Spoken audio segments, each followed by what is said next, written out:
Hello guys, welcome to my channel Bithika's home kitchen. আমার আজকের recipe আলু চিংড়ি চটপটা। তো চলো আমি তোমাদের দেখাবো কী কী উপকরণ আমি নিয়েছি। এখানে আমি দেখো আমার আলুগুলো ছোটো বলে আমি 2 পিস করে নিয়েছি। এটা আমি প্রেশার করে সিটি মেরে নিয়েছি দুটো। এটা সুন্দর আলুগুলো সেদ্ধ হয়ে গেছে আমার। আর এখানে নিয়েছি চিংড়ি মাছ, নিয়েছি 10-12টা চিংড়ি মাছ নিয়েছি, খোসা ছাড়িয়ে নুন হলুদ আর একটু লঙ্কার গুঁড়ো দিয়ে মেখে রেখেছি। এখানে নিয়েছি এটার আমি একটা পেস্ট বানাবো।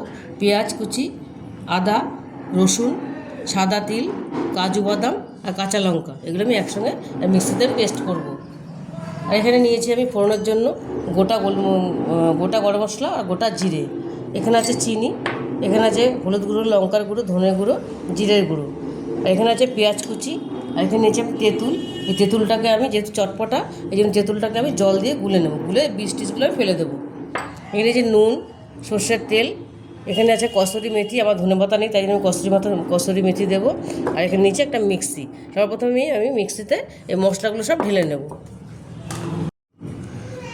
এই মিক্সিগুলো আমি মিক্সির মধ্যে ঢেলে নিচ্ছি সব। এটা আমি একটা পেস্ট বানিয়ে নেব। দেখো গ্যাসে একটা কড়াই বসিয়ে দিয়েছি আমি। কড়াইটা আমার গরম হয়ে গেছে, এর মধ্যে আমি সর্ষের তেল দিয়ে দেবো। প্রথম তেল দিয়ে দিলাম। আমি সবার প্রথমে একটা অল্প করে পেঁয়াজ দিয়ে, এখান থেকে অল্প পেঁয়াজ নিয়ে আমি বেরেস্তা বানিয়ে নেব।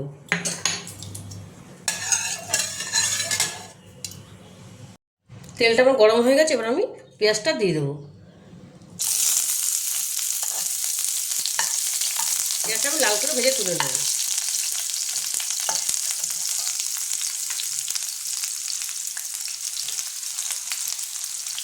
বেরেস্তাটা আমি ভেজে তুলে নিয়েছি সুন্দর লাল লাল করে। এবার আমি চিংড়ি মাছটা ভেজে নেব। চিংড়ি মাছটা একটু হালকা করে ভেজে নেব।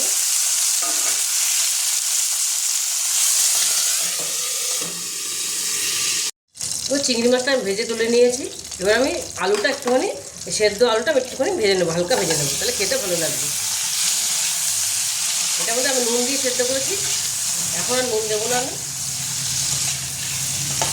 এটা আমি হালকা করে ভেজে নেব। আলুটা আমি ভেজে তুলে নিয়েছি। এবার এই কড়াইয়ের মধ্যে আমি একটু তেল দিয়ে দিয়েছি। এবার আমি ফোড়নটা দেবো। আমি এলাচটা ফাটিয়ে দিয়েছিলাম, দিয়ে দিলাম গোটা গরম মশলা,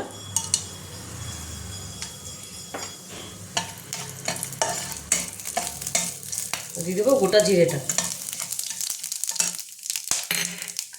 দিয়ে দেবো পেঁয়াজ কুচিটা। পেঁয়াজটা আমি হালকা লাল করে ভেজে নেব।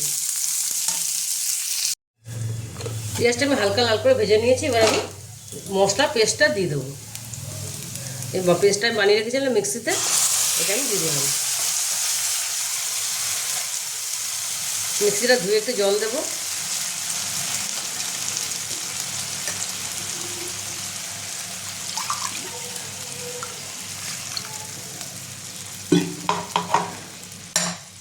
দিয়ে দেবো লবণ পরিমাণ মতন।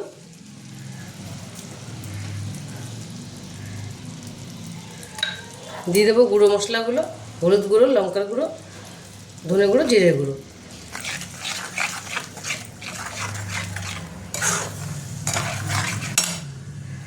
আমি দিয়ে দেবো মিষ্টিটা, আর দিয়ে দেবো তেঁতুলটা আমি গুলে রেখেছিলাম, সেই তেঁতুলের পাল্পটা দিয়ে দিলাম আমি। খুব বেশি দেবো না, তাহলে টক হয়ে যাবে। বেশি টক হয়ে গেলে ভালো লাগবে না। যেহেতু আলু চিংড়ি চটপটা, তাই জন্য আমি তেঁতুলটা দিলাম। খেতে খুবই টেস্ট হয়, এটা ভীষণই ভালো লাগে, খুব মুখরোচক। এটা রুটি ভাত সব কিছুর সঙ্গে এটা খেতে ভালো লাগে। মশলাটা ভালো করে কষিয়ে নেব। দেখো মশলাটা আমার সুন্দর কষা হয়ে গেছে, তেল ছেড়ে দিয়েছে। এর মধ্যে এবার আমি দিয়ে দেবো কসুরি মেথিটা, আর দিয়ে দেবো এখানে ক্রাশ করা গোলমরিচ আর একটুখানি কাশ্মীরি রেড চিলি পাউডার। একটু কালারটার জন্য আমি দিলাম। আমি কালারটা তাহলে ভালো আসবে।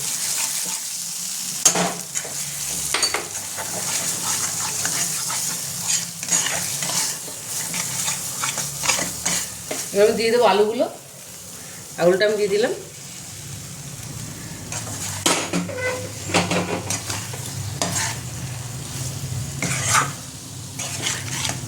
আলুটাকে একটু নেড়ে নেবো আমি। আলুটা একটু আমি নেড়ে নিয়েছি। এবার আমি চিংড়িগুলো দিয়ে দেবো, আর দিয়ে দেবো একদম সামান্য জল। এই বাটিটা আমি আলু রেখেছিলাম, এই বাটিটা একটু ধুয়ে দিয়ে দিলাম আমি। একদমই এটা শুকনো শুকনো হবে, বেশি জল দেবো না, আমি যে সব সেদ্ধ করা, আর কোনো সেদ্ধ লাগবে না, এই জন্য আমি অল্প করে জল দিলাম। এবার এটা আমি একটু ঢেকে দেবো, ঢেকে আমি একটুখানি ফুটিয়ে নেব। দারুণ একটা গন্ধ বেরিয়েছে, কসুরি মেথি সব কিছু মিলিয়ে একটা দারুণ সুন্দর গন্ধ বেরিয়েছে। এবার আমি একটুখানি এটা ঢেকে দেবো।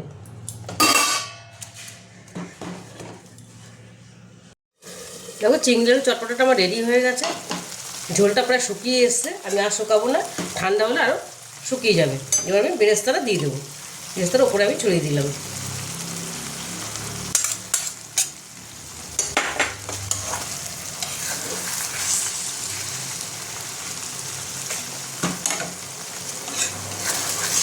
আমার এটা পুরোপুরি রেডি। এবার আমি গ্যাসটা বন্ধ করে দেবো। আলু চিংড়ি চটপটাটা আমি দেখো প্লেটিং করে নিয়েছি, আমি একটু সাদা তিল দিয়ে গার্নিশিং করেছি। এটা খেতে অসম্ভব ভালো লাগে, তোমরা বাড়িতে অবশ্যই ট্রাই করবে। আর এই রেসিপিটা তোমাদের ভালো লেগে থাকে তো আমাকে লাইক, শেয়ার আর সাবস্ক্রাইব করতে ভুলবে না। টাটা।